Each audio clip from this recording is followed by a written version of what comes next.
We're back with chapter 14 of Lois Lowry's Number the Stars. Now remember back to the last chapter? Annemarie was sent on a mission. With her mother left hurt at home, it was her job to bring the special package to Uncle Henrik. Now, let's see how she does. Chapter 14, On the Dark Path.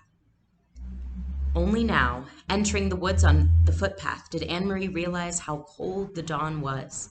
She had watched and helped earlier as the others donned sweaters, jackets, and coats, and she had peered into the night, following them with their eyes. As they moved silently off, bulky in their garments, blankets in their arms. But she wore only a light sweater over her cotton dress. Though the October day later would be warmed by sunlight, now it was gray, chilly, and damp. She shivered. The path curved, and she could no longer look behind her and see the clearing with the farmhouse outlined against the pale sky and the lightning meadow beyond. Now there were only the dark woods ahead.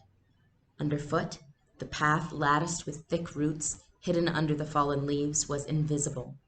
She felt her way with her feet, trying not to stumble. The hand of the straw basket scratched her arm through the sweater. She shifted and tried to run. She thought of a story she had often told Kirsty as they cuddled in bed at night. "Once upon a time there was a little girl," she told herself silently, "who had a beautiful red cloak her mother had made for her. She wore it so often that everyone started calling her Little Red Riding Hood." Kirsty would always interrupt. "Why was it called a riding hood?" Kirsty would ask. "Why didn't they just call her Little Red Cloak?" "Well, it had a hood that covered her head. She had beautiful curls like you, Kirsty. Maybe someday Mama will make you a coat with a hood to cover your curls and keep you warm." "But why?" Kirsty would ask. "Was it a riding hood? Was she riding a horse?" "Maybe she had a horse that she rode sometimes, but not in this story. Now stop interrupting every minute." "I'm going to interrupt just for a minute. Now I want you to remember the story Little Red Riding Hood. In this chapter, Lois Lowry is making an allusion or a connection to another story that also exists. So think about everything you know about Little Red Riding Hood as we go through this story with Annemarie. Annemarie smiled, feeling her way through the dark, remembering how Kirsty always interrupted stories to ask questions. Often, she just wanted to make the story last longer. The story continued. One day, the little girl's mother said, "I want you to take a basket of food to your grandmother. She's sick in bed. Come, let me tie your red cloak." "The grandmother lived deep in the woods, didn't she?" Kirsty would ask. "In the dangerous woods, where wolves lived." Annemarie heard a small noise, a squirrel perhaps, or a rabbit scampering nearby. Kirsty would have been frightened. She would have grabbed Annemarie's hand and said, "A wolf!" But Annemarie knew that these woods were not like the woods in the story. There were no wolves, or bears, or tigers, none of the beasts that populated Kirsty's vivid imagination. She hurried on. Still, they were very dark, these woods. Annemarie had never followed this path in the dark before. She had told her mother that she would run, and she tried. Here the path turned. She knew the turning well, though it seemed different in the dark.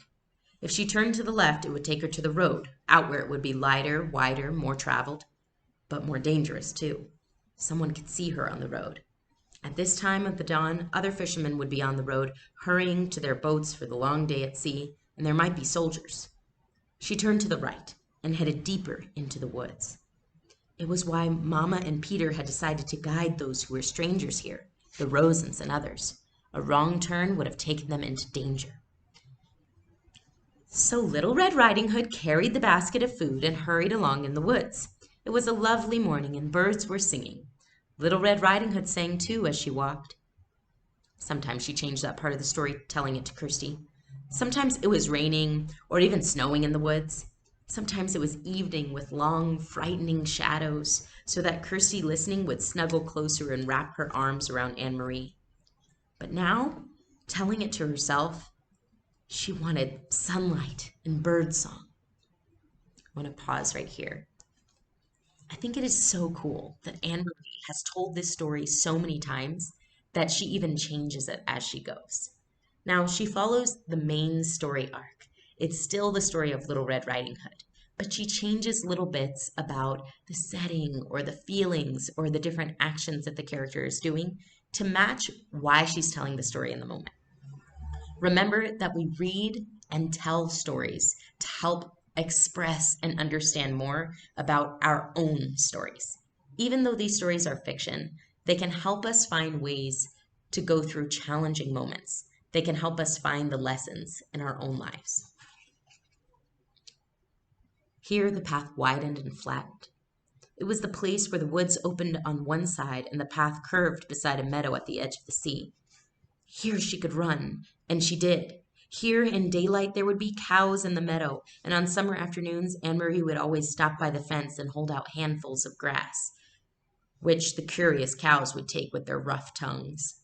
Here, Mother had told her, Mama would always stop too as a child walking to school. Her dog, Ch14, would wriggle under the fence and would run about in the meadow, barking excitedly, trying to chase the cows who always ignored him. The meadow was empty now, colorless in the half-light. She could hear the churning sea beyond and see the wash of daylight to the east over Sweden.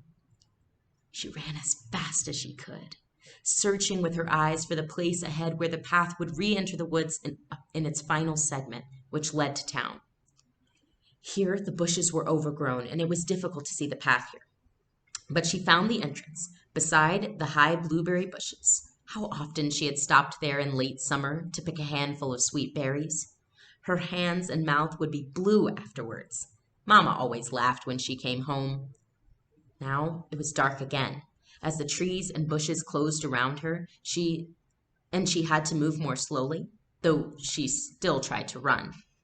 Annemarie thought of Mama, her ankle swollen and her face so pained. She hoped Mama had called the doctor by now. The doctor was an old man, brusque and businesslike, though with kind eyes.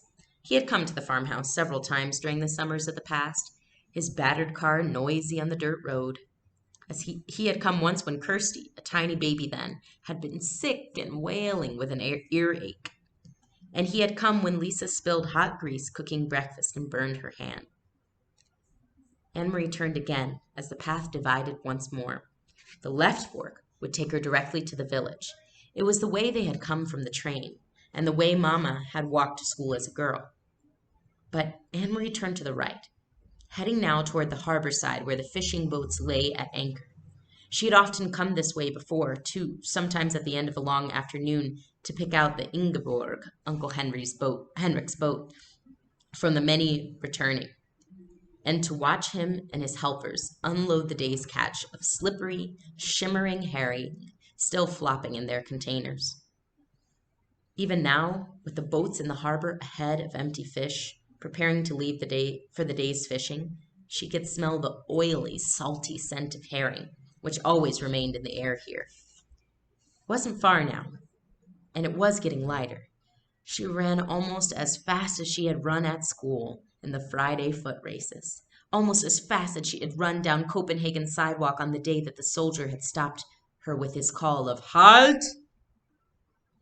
Annemarie continued the story in her head. Suddenly, as Little Red Riding Hood walked through the woods, she heard a noise. She heard a rustling in the bushes. "A wolf!" Kirsty would always say, shivering with fearful delight. "I know it's going to be the wolf." Annemarie always tried to prolong this part, to build up to the suspense and tantalize her sister. She didn't know what it was. She stopped on the path and listened. Something was following her in the bushes. Little Red Riding Hood was very, very, very frightened. She would stop, would stay silent for a moment, and beside her in the bed she could feel Kirsty holding her breath. Then Annemarie would go on in a low, dread-filled voice. She heard a growl. Annemarie stopped suddenly and stood still on the path. There was a turn immediately ahead. Beyond it, she knew as soon as she rounded the turn she would see the landscape open to the sea. The woods would be behind her there, and ahead of her would be the harbor, the docks, and the countless fishing boats. Very soon it would be noisy there, with engines starting and fishermen calling to one another and gulls crying. But she had heard something else. She heard bushes rustling ahead. She heard footsteps. And she was certain it was not her imagination. She heard a low growl. Cautiously, she took a step forward and another. She approached the turn in the path, and the noises continued. Then they were there, in front of her, 4 armed soldiers. With them, straining at taut leashes, were 2 large dogs, their eyes glittering, their lips curled. And we pause there for the end of chapter 14.